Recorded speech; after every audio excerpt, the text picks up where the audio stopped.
Ó Mãe Santíssima, intercedei por nós para que possamos bem compreender os ensinamentos de vosso Divino Filho, nosso Senhor e Salvador Jesus Cristo, e as explicações dos pais da Igreja. Ó Virgem Imaculada, ofereço-vos este trabalho e peço que abençoais aqueles que o ouvirem, e que seja para a maior honra e glória de Deus. Amém. Senhor onipotente, purificai o meu coração e os meus lábios. Vós, que purificastes os lábios do profeta Isaías com o carvão em brasa, e dignai-vos, por tal modo, purificar-me com a vossa misericórdia, para que possa dignamente anunciar o vosso santo Evangelho. Por Jesus Cristo, nosso Senhor. Amém. Senhor, abençoai-me. Que o Senhor resida no meu coração e nos meus lábios, para que anuncie digna e convenientemente o seu Evangelho. Amém. Evangelho de Nosso Senhor Jesus Cristo, segundo São Mateus. A verdadeira oração, o Pai Nosso. Nas vossas orações não useis de vãs repetições, como os gentios, porque imaginam que é pelo palavreado excessivo que serão ouvidos. Não sejais como eles, porque vosso Pai sabe do que tendes necessidade antes de lhe pedirdes. Portanto, orai desta maneira. Pai nosso que estais nos céus, santificado seja o teu nome. Venha o teu reino, seja feita a tua vontade, assim na terra como no céu. O pão nosso de cada dia dá-nos hoje, e perdoa-nos as nossas dívidas, assim como também nós perdoamos aos nossos devedores. E não nos submetais à tentação, mas livra-nos do mal. Pois, se perdoardes aos homens os seus delitos, também vosso Pai Celeste vos perdoará. Mas, se não perdoardes aos homens, vosso Pai também não perdoará vossos delitos. Comentários dos Pais da Igreja. Santo Agostinho. Assim como é próprio dos hipócritas manifestar-se para serem vistos na oração, cujo fruto não é outro senão agradar os homens, também os gentios, isto é, os pagãos, creem que quando falam muito poderão ser ouvidos. Por isso acrescenta: nas vossas orações não useis de vãs repetições. Cassiano. Deve-se orar com frequência, mas brevemente, para que o inimigo que prepara ciladas não possa introduzir algo em nosso coração no caso de demorarmos muito. Santo Agostinho. Não é orar falando muito, como pensam alguns, o orar por longo tempo. Uma coisa é falar muito, outra é um afeto prolongado. Sobre o próprio Senhor, escreveu-se que passava as noites em oração e que rezava por muito tempo para nos dar o exemplo. Disse que nossos irmãos do Egito têm frequentes, mas muito curtas, orações ejaculatórias pronunciadas de modo secreto, temerosos de que a intenção, tão necessária ao que ora, seja violentamente arrebatada e, por longas demoras, acabe por enfraquecer. Com isso, nos ensinam suficientemente que, assim como essa intenção não se deve embotar quando não pode perdurar, do mesmo modo, não deve ser rompida se perdurar. Afastemos da oração os discursos abundantes, mas que não falte a oração continuada, sem intenção persevera fervorosa. Falar muito na oração é tratar uma coisa necessária com palavras supérfluas. Orar muito é tocar com o exercício continuado do coração aquele a quem suplicamos, pois, de ordinário, esse assunto se trata melhor com gemidos que com discursos, mais pelo choro que pelo discurso. São João Crisóstomo. Ele nos dissuade com isso dos discursos vãos na oração. Por exemplo, quando não pedimos coisas convenientes a Deus, mas poder político e glória, vencer os inimigos e abundância de dinheiro. Ordena, portanto, aqui que não façamos orações longas. Digo longas não pelo tempo, mas pela multidão de coisas que se pedem. Contudo, convém que aqueles que pedem perseverem na oração, como diz o apóstolo, perseverai na oração. Não porque o apóstolo tenha querido que compuséssemos as orações com 10.000 versos e que falemos tudo até o coração, coisa que insinua em segredo quando diz: não useis de vãs repetições. Comentário de São Tomás de Aquino em forma de glosa. Condena, por outro lado, a tagarelice na oração, pois esta vem da infidelidade, e por isso segue, como fazem os gentios. Para os gentios era necessária a multiplicação das palavras, por causa dos demônios, que não saberiam o que eles pediam se não aprendessem por suas mesmas palavras.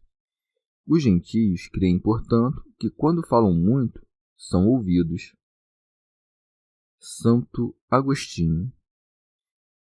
Em verdade, toda tagarelice provém dos gentios, que se dedicam mais a exercitar a língua que a purificar a alma e tentar transferir esse gênero de ocupação até mesmo para mover a Deus.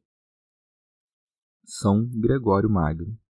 Mas, em verdade, orar é um amargo gemido na dor, e não ressoar por meio de palavras dispostas com arte. E, portanto, acrescenta: não sejais como eles. Santo Agostinho. Se é verdade que a multidão de palavras só é proferida para instruir um ignorante, que necessidade há disso em relação ao autor de todas as coisas? Por isso acrescenta: porque vosso Pai sabe do que tendes necessidade antes de lhe pedirdes. São Jerônimo. Aqui levanta-se certa heresia de alguns filósofos, que ensinavam este dogma pervertido. Se o Senhor conhece o que pedimos, e antes que o peçamos sabe de que necessitamos, em vão pedimos ao já sabedor. Aos quais se deve responder que, quando oramos, não somos narradores, mas pedintes. Com efeito, uma coisa é narrar ao ignorante, outra é pedir ao sabedor. São João Crisóstomo. Não ores, portanto, para ensinar, mas para mover, para que te recordes de teus pecados. Santo Agostinho. Nem devemos usar palavras junto de Deus para pedir o que queremos, mas pelas coisas que administramos com a alma e com a aplicação do pensamento, com puro amor e afeto de suplicante. Por certos intervalos de tempo, também rogamos a Deus com palavras, de modo que, por meio daqueles sinais das coisas, nós mesmos nos admoestemos para que conheçamos quanto progredimos neste desejo, e para aumentar em nós mesmos a energia para buscá-lo, de modo que aquilo que tinha começado a tornar-se morno pelas diversas preocupações não se esfrie totalmente e seja extinto até a raiz, caso não inflamemos com insistência.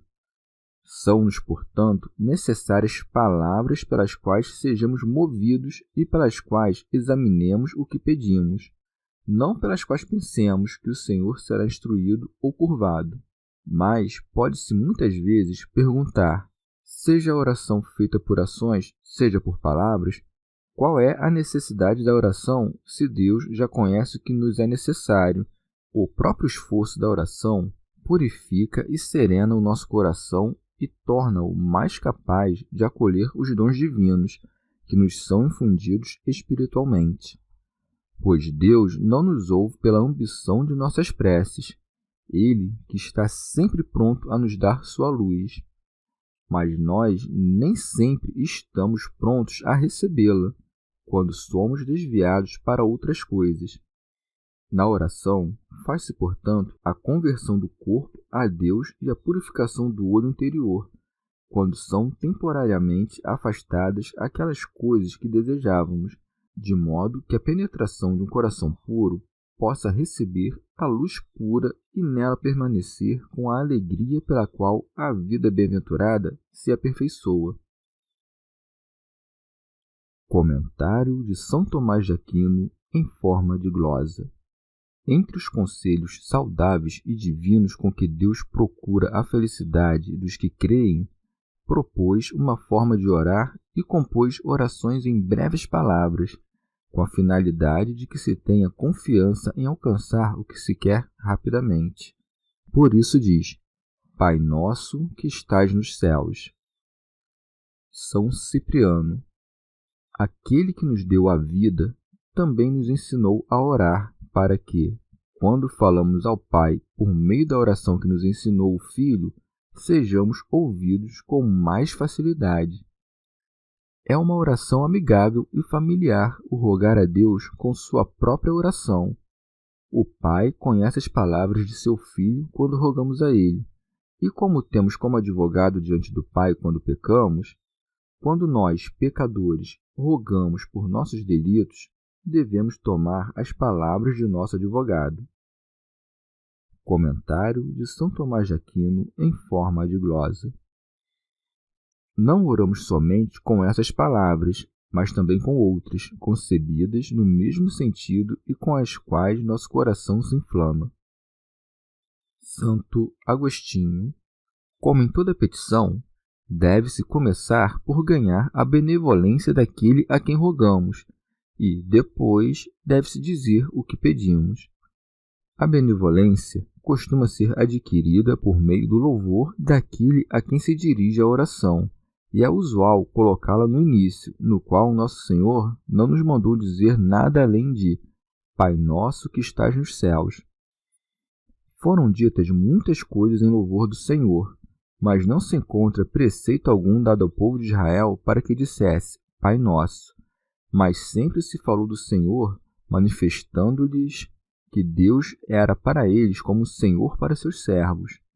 Mas, falando sobre o povo cristão, diz o apóstolo que recebeu o espírito de adoção, segundo o qual chamamos Abba, Pai, o qual não é próprio de nossos méritos, mas da graça, ao qual pomos na oração quando dizemos Pai.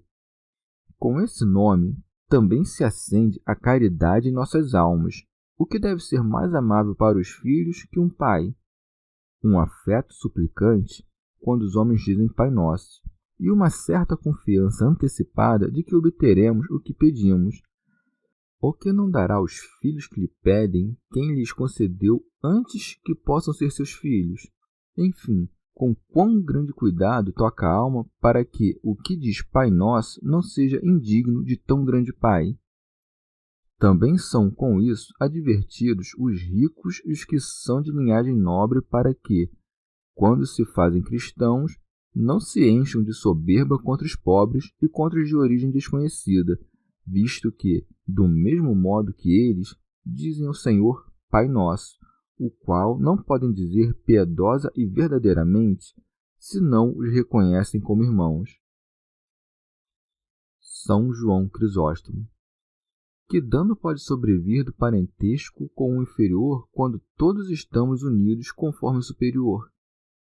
Quem, pois, diz Pai, confessou, por essa única denominação, a remissão dos pecados, a adoção, a herança, a fraternidade com respeito ao seu unigênito e o dom do Espírito Santo, porque ninguém pode dirigir esse nome a Deus senão o que se apoderou simultaneamente de todos esses bens. Ele erigiu, pois, de modo duplo o sentimento dos que oram, pela dignidade daquele que invocamos e pela grandeza dos benefícios dos quais o que ora se apoderou. São Cipriano. Não dizemos Pai meu, mas Pai nosso, porque o Mestre da paz e da união não quis que se fizessem súplicas de maneira isolada e privada, como quando alguém roga somente por si. A oração é, para nós, pública e comum, e quando oramos, não rogamos por um só, mas por todo o povo, porque nós, todo o povo, somos um só. Quis o Senhor que cada um rogasse por todos os demais, assim como ele, sendo um, carregou a todos. Pseudo Crisóstomo. A necessidade nos obriga a rogar por nós mesmos e a caridade da fraternidade nos exorta a rogar pelo outro. É mais agradável diante de Deus a oração não quando é impulsionada pela necessidade, mas quando é recomendada pela caridade da fraternidade. Comentário de São Tomás de Aquino em forma de glosa. Disse, pois, Pai Nosso, porque é comum a todos e não Pai meu, que só convém a Cristo, o qual é Filho por natureza. Pseudo Crisóstomo. Acrescenta, pois, o Senhor, que estás nos céus, para que saibamos que temos um Pai celeste, e para que se corem de vergonha os que se põem debaixo de coisas terrenas, tendo um Pai nos céus. Cassiano. E para que marchemos com o mais alto desejo em direção àquela região na qual confessamos que nosso Pai habita. São João Crisóstomo. Quando diz nos céus, não confina a presença de Deus a esse lugar, mas eleva da terra o que ora, fixando-o nas mais altas regiões. Santo Agostinho. Ou diz-se que estás nos céus, isto é, entre os santos e entre os justos. Com efeito, Deus não se contém no espaço limitado. Entendemos por céus as partes mais elevadas da natureza visível, e, se crêssemos que Deus os habita, diríamos que as aves morariam mais perto dele que os homens e que teriam mais mérito. No entanto, não está escrito: Deus está perto dos homens mais altos ou daqueles que habitam nos cumes dos montes, mas dos contritos de coração. Mas, assim como o pecador se chama terra, a quem se diz, tu és pó e em pó te hás de tornar, assim, pela razão contrária, se pode chamar céu o justo. Com toda propriedade, diz que estás nos céus. Com efeito, tanta distância parece haver, espiritualmente falando, entre os justos e os pecadores quanto há, corporalmente, entre o céu e a terra.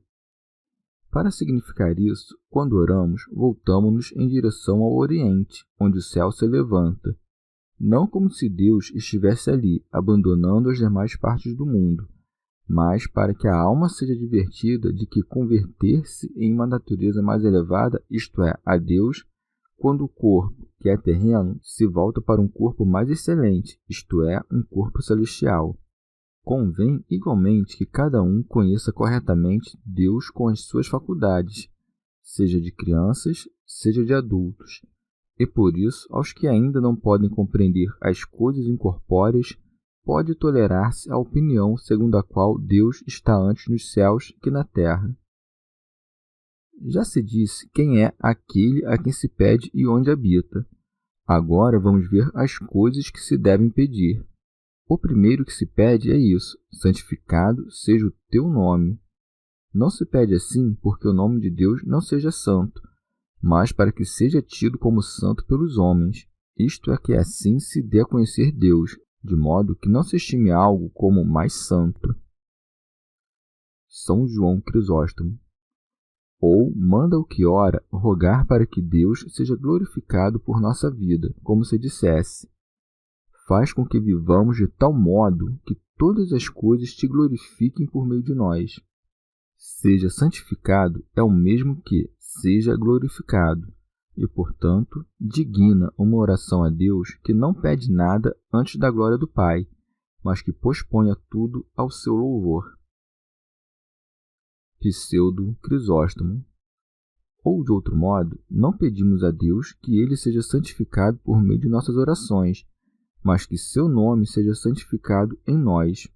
E porque diz: sede santos porque eu sou santo, isto é o que pedimos e rogamos, com a finalidade de que nós, que fomos santificados por meio do batismo, perseveremos sendo aquilo que começamos a ser. Santo Agostinho. Por que pedir a Deus essa perseverança se, como dizem os pelagianos, não é Ele quem a dá? Por acaso não seria também irrisória essa petição que solicita a Ele o que estamos seguros que não há de dar-nos, mas que, não sendo dada por Ele, se acha em poder do homem? São Cipriano. Também pedimos todos os dias que seja santificado. Necessitamos da santificação continuamente, porque nós, que pecamos todos os dias, devemos nos purificar de nossos pecados por meio de uma santificação contínua. Comentário de São Tomás de Aquino em forma de glosa. De maneira adequada, se segue que, depois de termos sido adotados como filhos, peçamos o reino que se deve aos filhos. Por isso prossegue: venha o teu reino. Santo Agostinho. Isso não quer dizer que Deus não reine agora na terra, porque sempre reinou sobre ela. A palavra venha significa que se manifeste aos homens. A ninguém será lícito desconhecer o reino de Deus, uma vez que seu unigênito, não só de maneira inteligível ou espiritual, mas também de maneira visível, haverá de julgar os vivos e os mortos. Este dia do juízo futuro, ensina o Senhor, virá quando o Evangelho tiver sido pregado a todos os povos. Fato este que se refere à santificação do nome de Deus. São Jerônimo. Ou se pede de maneira geral que reine em todo o mundo, a fim de que o diabo deixe de reinar no mundo, ou que Deus reine em cada um e não reine o pecado no corpo mortal dos homens. Pseudo Crisóstomo. Ou pedimos que nos venha de Deus nosso reino, segundo nos foi prometido e foi adquirido com o sangue de Cristo, para que nós que, antes neste mundo, servíamos a Cristo, reinemos depois quando ele reinar. Santo Agostinho. O reino de Deus virá, queiramos ou não, mas despertamos nosso desejo em direção àquele reino, de modo que venha para nós e que nele reinemos. Cassiano. Ou porque o homem santo conheceu, pelo testemunho de sua consciência, que, quando for visível o reino de Deus, dele será participante. São Jerônimo. Deve-se notar, no entanto, que é próprio de uma grande audácia e de uma consciência pura pedir o reino de Deus e não temer o juízo. São Cipriano. Pode ser também que o mesmo Cristo seja o reino de Deus que todos os dias desejamos que venha e cuja advinda move nosso desejo logo que o pensamento nos apresenta. Pois, uma vez que ele mesmo é a ressurreição e que nele ressuscitamos, assim também pode-se compreender o reino de Deus, porque nele reinaremos. Sensatamente, pedimos o reino de Deus, isto é, o reino celeste, porque também há um reino terrestre. Mas o que já renunciou ao mundo é maior que todas as suas honras e que seu reino. Portanto, o que se consagra a Deus e a Cristo não deseja os reinos da terra, mas os do céu. Santo Agostinho. Quando se pede dizendo, venha a nós o teu reino, que pedem os que já estão santificados, senão a perseverança naquela santidade que já se lhes concedeu? Não de outra maneira virá o reino de Deus, que certamente há de vir, para aqueles que perseveram até o fim. Naquele reino de bem-aventurança se aperfeiçoará a vida feliz dos santos, como agora sucede com os anjos que estão nos céus. E, portanto, depois daquela petição em que dizemos, venha o teu reino, se segue, seja feita a tua vontade, assim na terra como no céu. Ou seja, assim como nos anjos que estão no céu, se faz tua vontade para que gozem de ti, sem nenhum erro que encubra sua sabedoria, nem miséria alguma que impeça sua felicidade, também se faça tua vontade em teus santos que estão na terra, e que foram feitos de terra no tocante ao corpo. Seja feita a tua vontade, se entende também corretamente dizendo que desejamos que os preceitos de Deus se cumpram, assim no céu como na terra, isto é, assim pelos anjos como pelos homens, não porque eles determinam a vontade de Deus, mas porque fazem o que ele quer, isto é, operam segundo sua vontade. São João Crisóstomo. Vede, no entanto, uma consequência ótima.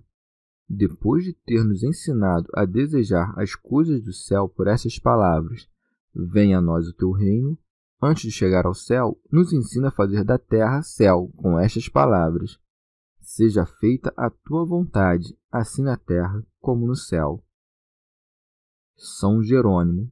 Que corem de vergonha por esta sentença os que mentem cotidianamente dizendo que há quedas no céu. Santo Agostinho.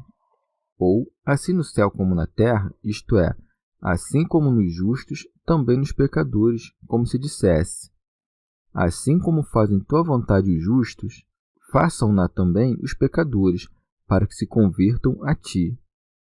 Ou, de outro modo, para que possa dar-se a cada um o que é seu, como ocorrerá no juízo final.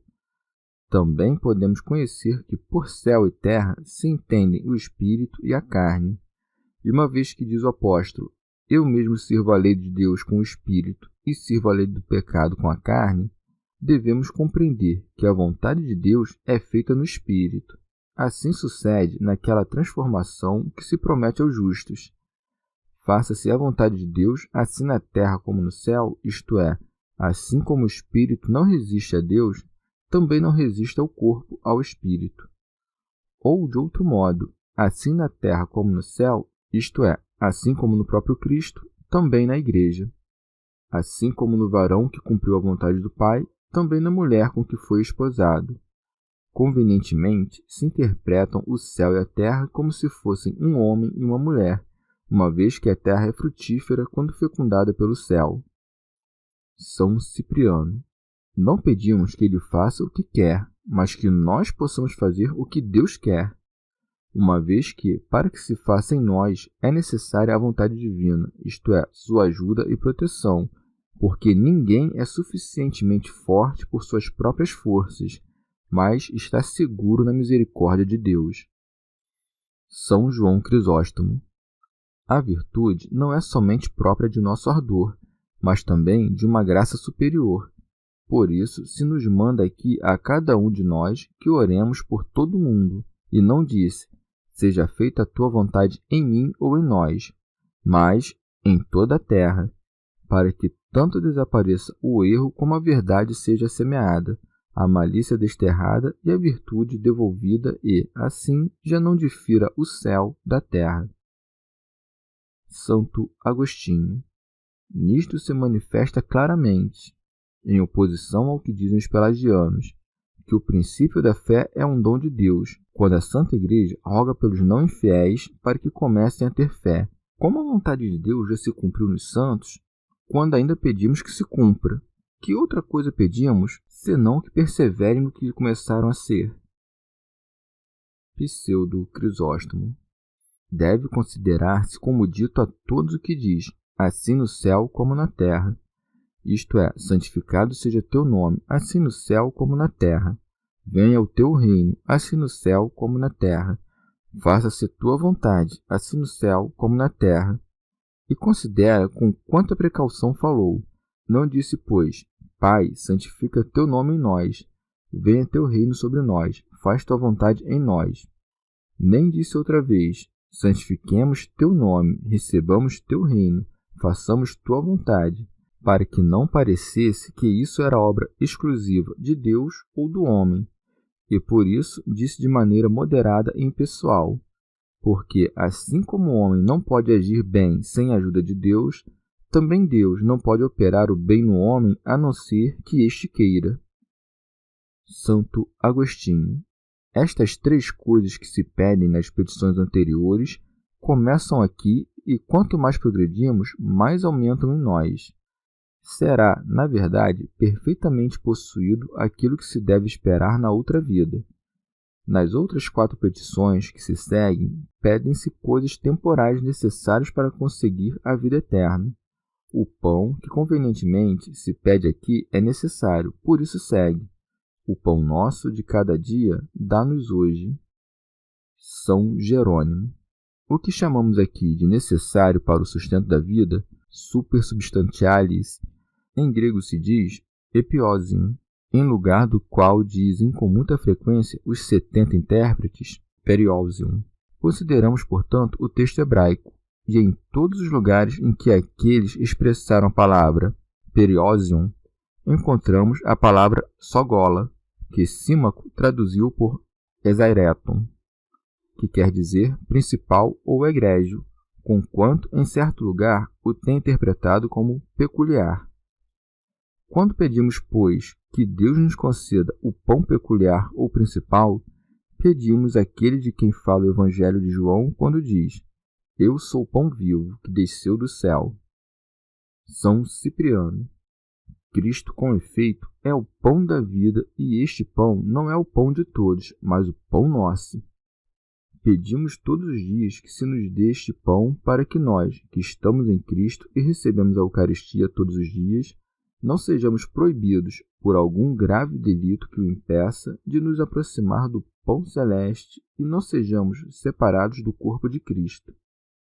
Pedimos, pois, que nós, que permanecemos em Cristo, não nos separemos de sua santificação e de seu corpo. Santo Agostinho.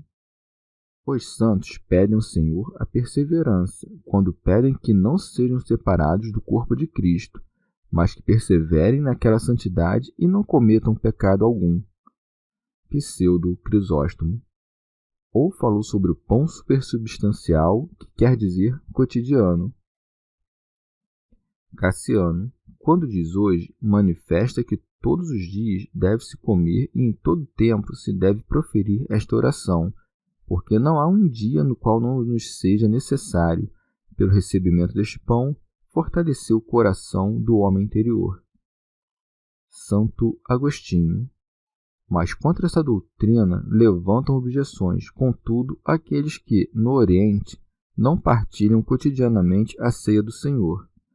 Os que defendem seu parecer sobre isso dizem que o fazem sem escândalo, apoiados na autoridade eclesiástica, visto que não são proibidos de fazê-lo por aqueles que governam as igrejas. Mas ainda que não discutamos nada sobre isso em particular, deve certamente ocorrer-lhes que recebemos do Senhor a regra de oração, a qual não convém transgredir. Quem se atreverá a dizer que só devemos rezar uma vez a oração dominical, ou que devemos dizê-la 2 ou 3 vezes apenas até aquela hora em que recebemos o corpo do Senhor? Pois pareceria então que não poderemos dizer depois, nos dá hoje, o que já recebemos. Ou, se fosse assim, poderia alguém obrigar-nos a celebrar aquele sacramento na última hora do dia? Cassiano. Conquanto seja dito hoje, isso pode ser compreendido como a vida presente, isto é, enquanto vivermos nesta vida, dá-nos este pão. São Jerônimo.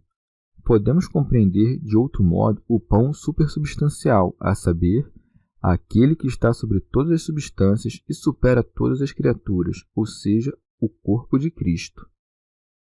Santo Agostinho. Ou este pão cotidiano é um pão espiritual, isto é, os preceitos divinos, os quais convém todo dia meditar e praticar. São Gregório Magno. A este pão chamamos nosso e, contudo, pedimos que se nos dê, porque é dom de Deus e se faz nosso por nossa aceitação. São Jerônimo. Outros julgam simplesmente segundo as palavras do apóstolo que diz: tendo, pois, os alimentos necessários e com que nos cobrir, contentemo-nos com isso. Os santos têm consigo apenas o cuidado do alimento do presente. Por isso, mais adiante nos ordena: não penseis no dia de amanhã. Santo Agostinho. Assim, portanto, pedimos aqui o necessário, tirando de lado aquilo que o excede, isto é, pelo nome de pão indicamos o todo. Pseudo Crisóstomo. Não só oramos, o pão nosso cada dia nos dai hoje, para que tenhamos o que comer, o qual é comum entre justos e pecadores, mas que aquilo que comemos seja recebido da mão de Deus, o qual é próprio somente dos santos. Pois Deus somente dá o pão àqueles a quem prepara com a justiça. O diabo, por sua vez, dá àqueles que prepara com o pecado. E assim, no mero fato de ser Deus quem dá este pão, recebe-se o santificado. Por isso, nesta oração se acrescenta nosso, isto é, o que nós preparamos, dá-nos para que seja santificado por ti. Assim como o sacerdote, recebendo o pão de um leigo, o santifica e o oferece a ele, o pão, em realidade, é daquele que o oferece, mas sua santificação é benefício do sacerdote. Diz nosso por 2 razões. Primeiro, porque tudo que o Senhor nos dá, o dá aos outros por nós, para que demos parte do pão que recebemos aos mais fracos. Os que de seus trabalhos oferecem aos indigentes não comem somente seu pão, mas também o alheio. Em segundo lugar, o que come o pão adquirido com justiça, come seu próprio pão, mas o que o come com pecado, come o pão alheio. Santo Agostinho. Talvez alguém se admire diante da razão pela qual rogamos para alcançar as coisas que são necessárias para a vida, como a comida e a vestimenta, uma vez que o Senhor nos instruiu: não vos preocupeis demasiadamente acerca do que haveis de comer, nem acerca do que haveis de vestir. Não se pode, contudo, deixar de estar preocupado com aquilo por cuja aquisição se ora. O que não quer mais do que as coisas necessárias para a vida não quer senão o conveniente. Estas coisas necessárias não são desejadas por si mesmas, mas pela saúde do corpo e pela postura conveniente, para que viva com decoro entre aqueles com quem se deve viver. Quando alguém possui estas coisas, deve rogar para conservá-las, e quando não as possui, para consegui-las. São João Crisóstomo.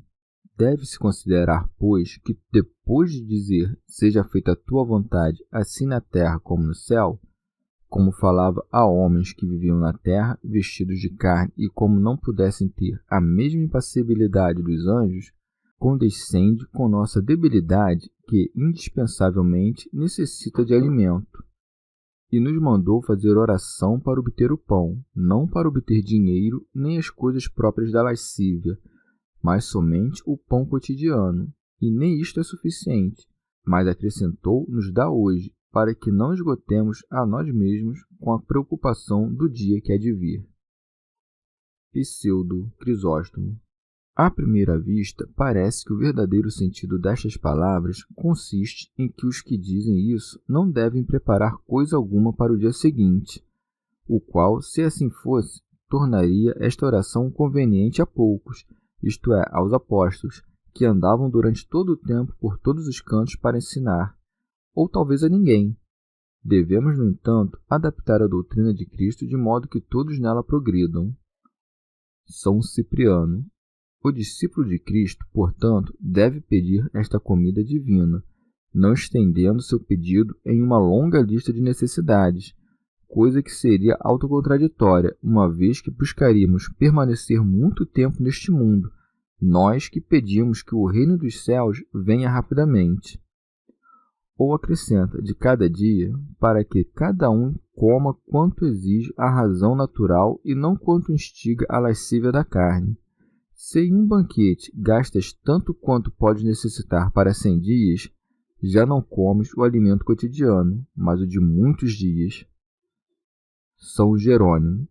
No evangelho intitulado Segundo os Hebreus, se encontra para designar o pão supersubstancial a palavra moar, que quer dizer de amanhã, de modo que o sentido é o seguinte: o pão nosso de amanhã, isto é, futuro, dá-nos hoje.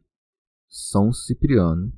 Depois de pedir o recurso do alimento, pede-se o perdão do pecado, para que o que é alimentado por Deus, vive em Deus, já não se ocupe somente da vida presente, mas da eterna, a qual se pode chegar se os pecados são perdoados, os quais Deus chama nossas dívidas, assim como diz em outro lugar: perdoei toda a tua dívida porque me o pediste. Perdoa-nos as nossas dívidas. Por isso, necessária e saudavelmente, somos advertidos nós, pecadores, porque somos obrigados a rogar por nossos pecados, e para que não haja quem se coloque como inocente e exaltando-se mais pereça, é-nos ensinado que pecamos todos os dias, uma vez que ordena-se-nos que oremos todos os dias por nossos pecados. Santo Agostinho. Com este dardo se traspassam os hereges pelagianos, que se atrevem a dizer: o homem justo não tem pecado algum nesta vida, e em tais homens já existe, no tempo presente, a Igreja, que não tem mancha nem ruga. São João Crisóstomo. Que convém aos fiéis esta oração é o que nos ensina as leis da Igreja e o princípio da oração, que nos ensina a chamar Deus de Pai. Logo, ele que ordena aos fiéis que peçam perdão de seus pecados, demonstra, contra os novacianos, que depois do batismo se perdoam os pecados. São Cipriano, o que nos ensinou a orar por nossos pecados, nos prometeu a misericórdia do nosso Pai, mas acrescentou claramente uma lei, obrigando-nos, com uma clara condição, a pedir que se nos perdoem nossas dívidas, segundo nós perdoamos nossos devedores. E isto é o que diz, assim como também nós perdoamos aos nossos devedores. São Gregório Magno. O bem que pedimos a Deus com contrição, concedemo-lo desde logo ao próximo, desde o primeiro momento de nossa conversão. Santo Agostinho. Isto não se diz do dinheiro, mas de todas as ofensas que se nos fazem, e por isso também do dinheiro, pois nos ofende aquele nosso devedor que, podendo pagar, não o faz, e se não perdoamos esta ofensa, não podemos dizer: e perdoa-nos as nossas dívidas, assim como também nós perdoamos aos nossos devedores. Pseudo Crisóstomo. Com que esperança roga, pois, o que conserva a inimizade contra o outro por quem, por acaso, foi ofendido? Assim como mente enquanto ora, pois diz perdoo e não perdoa, também pede perdão a Deus e não é perdoado. Mas muitos, não querendo perdoar aos que ofendem, evitam fazer esta oração. Tolos! Primeiramente, porque o que não ora assim, como ensinou Cristo, não é discípulo de Cristo. Segundo, porque o Pai não ouve com gosto a oração que o Filho não prescreveu. Com efeito, o Pai conhece o sentido e as palavras de seu Filho, e não recebe as que inventa a prática humana, mas sim as que a sabedoria de Cristo expôs. Santo Agostinho. Contudo, este tão grande bem, a saber, o perdoar as dívidas e o amar os inimigos, não é próprio de tantos como cremos ao escutar dizer: e perdoa-nos as nossas dívidas, assim como também nós perdoamos aos nossos devedores. Sem dúvida, cumprem-se as palavras desta promessa naquele homem que, mesmo não sendo tão proficiente a ponto de amar seu inimigo, contudo, quando o homem que o ofendeu lhe roga para que seja perdoado, perdoa-o de coração, querendo, por sua vez, que se lhe perdoe quando ele o pedir. Mas aquele que roga a um homem a quem ofendeu, se é movido a rogar-lhe por sua própria culpa, não pode mais considerar-se como seu inimigo, para que lhe seja difícil amá-lo, como era quando a inimizade se encontrava em seu período ativo. Pseudo Crisóstomo. Como o Senhor havia ordenado antes aos homens que dissessem coisas magníficas, como chamar a Deus seu Pai e pedir que seu reino venha a eles, agora se acrescenta o ensinamento da humildade, quando se diz: e não nos submetas à tentação, mas livra-nos do mal. Santo Agostinho. Alguns registros têm escrito: e não nos leves à tentação, o qual creio que seja equivalente, porque uma e outra coisa foram traduzidas do grego isenentes. E muitos interpretando dizem o seguinte: não permitais que sejamos conduzidos à tentação, explicando como se deve entender a palavra destes. Deus não conduz por si mesmo à tentação, mas permite que seja levado aquele de quem retira seu auxílio.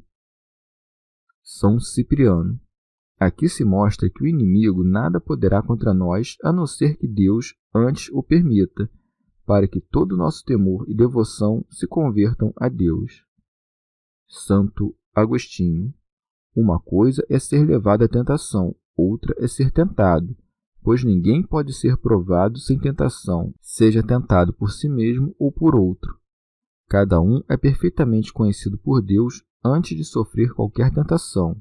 Não se pede, pois, que não sejamos tentados, mas que não sejamos levados à tentação, como no caso de alguém a quem fosse necessário ser provado por meio do fogo. Este alguém não ora para não ser tocado pelo fogo, mas para não ser consumido por ele. Somos, com efeito, conduzidos à tentação se sobrevierem aquelas que não podemos suportar. Quando dizemos, pois, não nos deixes cair em tentação, aconselha que peçamos isto para que não ocorra que, abandonados por sua ajuda, ou consintamos, apanhados pela armadilha com esta tentação, ou abatidos, cedamos a ela. São Cipriano, no qual somos advertidos de nossa inconstância e de nossa fraqueza, para que ninguém, de maneira insolente, se encha de orgulho, para que, enquanto se desenvolve um testemunho humilde e submisso, e tudo é dado a Deus, seja o que for que peçamos de modo suplicante, seja concedido por sua piedade. Santo Agostinho. Quando os santos pedem, não nos deixeis cair em tentação, que outra coisa pedem, senão a perseverança na santidade? Com esta graça concedida por Deus, como se demonstra em realidade que é um dom de Deus quando se pede a Ele, não há nenhum dos santos que não obtenha a perseverança na santidade até o fim, assim como ninguém deixa de perseverar em seu propósito de ser bom cristão, se antes não é levado à tentação. Portanto, pedimos que não sejamos levados à tentação para que isto não ocorra. E se não ocorre é porque Deus não o permite.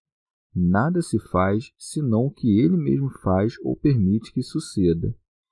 Ele pode muito bem fazer que as vontades se separem do mal e se inclinem ao bem, e que o caído se converta e se dirija ao caminho agradável a Ele, a quem não em vão se diz: não nos deixeis cair em tentação. Porque o que não é levado à tentação por sua má vontade, não pode ser levado a nenhuma outra tentação. Cada um é tentado pela sua própria concupiscência, segundo diz Tiago. Deus quis, pois, que lhe pedíssemos a não ser levados à tentação, o qual poderia conceder-nos mesmo se não o pedíssemos, porque quis que conhecêssemos de quem recebíamos os benefícios. Esteja, pois, a Igreja atenta às suas orações cotidianas. Ela ora para que os crentes perseverem. Deus, portanto, dá perseverança até o fim. Devemos pedir não somente o não cair no mal, quando não caímos, mas também o livrar-nos dele quando caímos. Por isso segue: mas livra-nos do mal. São João Crisóstomo. Ou, aqui se chama mal o demônio, por sua excessiva malícia, que não provém de sua natureza, mas de sua escolha. E porque este declarou-nos uma guerra implacável, o Senhor diz: livra-nos do mal. São Cipriano. Depois de todas as coisas já ditas, ao final da oração vem a cláusula que conclui todas as nossas preces, reunidas de modo conciso. Nada resta que se deva pedir ao Senhor quando já pedimos a proteção de Deus contra todo o mal, e qual, uma vez obtida, já podemos considerar-nos seguros contra todas as coisas que o diabo e o mundo possam fazer. Que medo pode causar-nos o mundo se nele temos a Deus como defensor? Santo Agostinho. E isto que está posto por último na oração do Senhor tem sentido tão claro que o homem cristão, colocado em qualquer tribulação, nisto deve soltar seu gemido e derramar suas lágrimas. Daqui deve começar, aqui deve terminar a sua oração, de onde segue Amém, por onde se exprime o desejo do que ora. São Jerônimo. Amém, pois, que consta no final do escrito, é a marca distintiva da oração do Senhor, palavra que Áquila traduziu como fielmente, e que nós podemos também dizer verdadeiramente. São Cipriano. O que há de estranho se tal oração é a que Deus ensinou, que com sua lição abreviou todas as nossas preces em um saudável modo de expressão. Daqui o que tinha sido predito por meio de Isaías: Deus fará um discurso abreviado sobre a terra. E tendo vindo nosso Senhor Jesus Cristo para todos, a fim de abarcar igualmente os sábios e os ignorantes, com a finalidade de dar preceitos para o bem de todos os sexos e de todas as idades, reuniu um grande compêndio de todos os seus preceitos, para que os que se instruem na disciplina do céu não cansem sua memória, mas aprendam prontamente o que é necessário para crer, como a fé simples. Santo Agostinho. quaisquer outras palavras que digamos e que componham o estado de espírito daquele que ora, ou precedendo para que resplandeça, ou seguindo para que cresça, nada podemos incluir que não esteja compreendido nesta oração dominical, se a proferirmos reta e convenientemente. O que diz, pois, como eclesiástico, seja glorificado entre todas as nações, assim como foi glorificado em nós, que outra coisa diz, senão que santificado seja o teu nome? O que diz, encaminhas os meus passos segundo a tua palavra, como Davi, que outra coisa diz, mais que seja feita a tua vontade? O que diz, mostra-nos sempre o teu rosto para que sejamos salvos? Que outra coisa diz, senão, venha a nós o teu reino? O que diz, não me deis nem a pobreza nem as riquezas, como autor dos provérbios, que outra coisa diz, senão, o pão nosso de cada dia nos dá hoje? O que diz, lembra-te, Senhor, em favor de Davi, de toda a sua solicitude? E, se fiz algum mal ao meu amigo, que outra coisa diz mais que, perdoa-nos as nossas dívidas, assim como também nós perdoamos aos nossos devedores? O que diz, afasta de mim a intemperança, como eclesiástico, que outra coisa diz mais que, não nos deixeis cair em tentação? O que diz, livra-me, meu Deus, dos meus inimigos, como Davi, que outra coisa diz mais que, livra-nos do mal?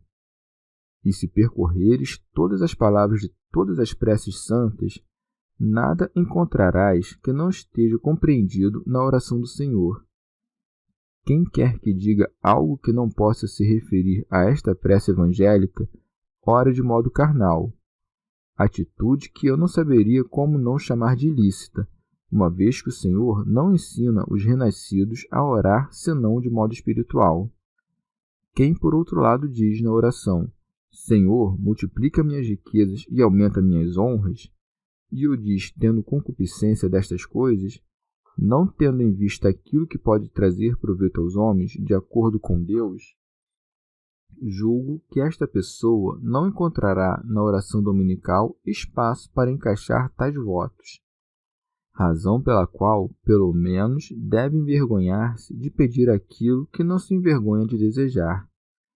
Mas, se ele se envergonha do desejo e, mesmo assim, o desejo vence, será melhor que ele ore aquele a quem pedimos, mas livra-nos do mal, para ser libertado também deste mal. Parece também que este número 7 convém ao número das bem-aventuranças. Se é pelo temor de Deus que se fazem bem-aventurados os pobres de espírito, porque deles é o reino dos céus, peçamos que seja santificado o nome de Deus entre os homens, permanecendo seu puro temor pelos séculos dos séculos. Se a piedade é aquilo por meio do qual os bem-aventurados se fazem humildes, peçamos que venha seu reino, para que nos enterneçamos e não nos oponhamos à sua vontade. Se a ciência é aquilo com que são bem-aventurados os que choram, oremos para que se cumpra a sua vontade, assim na terra como no céu, porque, quando o corpo consente com as inspirações do Espírito, como a terra se submete ao céu, não choraremos. Se a fortaleza é aquilo com que são bem-aventurados os que têm fome, oremos para que nosso pão cotidiano se nos conceda hoje e possamos chegar, por meio dele, à pleníssima saciedade. Se é pelo conselho que os bem-aventurados são misericordiosos para que Deus deles se apiede, perdoemos as dívidas para que se nos perdoem as nossas. Se o entendimento é aquilo com que são bem-aventurados os puros de coração, oremos para não cair em tentação, para que não tenhamos um coração dividido, procurando as coisas temporais e terrenas, a partir das quais nos sobrevêm as tentações. Se a sabedoria é aquilo pelo qual os bem-aventurados são pacíficos, pois serão chamados de filhos de Deus, oremos para sermos liberados de todo mal, e este livramento nos fará filhos livres de Deus. São João Crisóstomo. Tendo despertado nossa preocupação com a recordação de nosso inimigo, o demônio, quando o Senhor nos ensinou a dizer livra-nos do mal, novamente nos oferece a ousadia pelo que é acrescentado em certos livros. Pois teu é o reino, o poder e a glória. Pois, se o reino é dele, nada temos de temer, porque quem peleja contra nós também lhe está subordinado. Sendo, pois, dele o poder e a glória infinita, não somente pode livrar-nos de todo o mal, mas também fazer-nos gloriosos. Pseudo Crisóstomo. Tudo isso pertence às coisas que precedem. Quando se diz teu é o reino, corresponde àquilo que havia dito: venha o teu reino, para que não haja alguém que diga: logo, Deus não tem um reino na terra. E quando se diz e o poder, corresponde àquilo que se havia dito: seja feita a tua vontade, assim na terra como no céu, para que não haja quem diga que Deus não pode fazer tudo o que quer. E quando se diz e a glória, faz eco a tudo que se segue, no qual aparece a glória de Deus. Rábano Mauro. Como Nosso Senhor havia dito Amém, deu a entender que Deus concede indubitavelmente tudo quanto se pede, como convém, quando os que pedem não negligenciam o cumprir aquilo que foi pactuado na condição acrescentada, e por isso continua: pois, se perdoardes aos homens os seus delitos, também vosso Pai Celeste vos perdoará. Santo Agostinho. Nisto não deve passar-se em silêncio que, de todas as sentenças com as quais o Senhor nos mandou que orássemos, julgou oportunamente recomendar-nos, acima de tudo, a que afeta a remissão dos pecados, no qual quis que fôssemos misericordiosos, o qual é o único bom conselho para evitar todas as infelicidades. Pseudo Crisóstomo. Não diz que primeiro nos perdoa Deus para que depois perdoemos aos nossos devedores. Deus sabe, pois, que os homens mentem e que, ainda quando obtêm perdão de seus pecados, não perdoam aos seus devedores. Por isso diz que primeiro perdoemos e que depois peçamos nosso perdão. Santo Agostinho. O que não perdoa ao que, arrependido de seu pecado, lhe pede perdão, e não lhe perdoa de coração, não espere de maneira alguma que Deus lhe perdoe seus pecados, e por isso acrescenta: mas, se não perdoardes aos homens, vosso Pai também não perdoará vossos delitos. São Cipriano. Não poderás ter perdão algum no dia do juízo, quando serás julgado segundo tua mesma sentença e quando tu mesmo sofrerás o que tiveres feito aos outros. São Jerônimo. Mas está escrito: eu disse, sois deuses, mas vós como homens morrereis. Isso se disse àqueles que mereceram, por causa de seus pecados, deixar de ser deuses e ser homens. De modo correto, portanto, são também chamados homens aqueles a quem os pecados são perdoados. São João Crisóstomo. Portanto, faz menção dos céus e do Pai, para chamar a atenção do que ouve.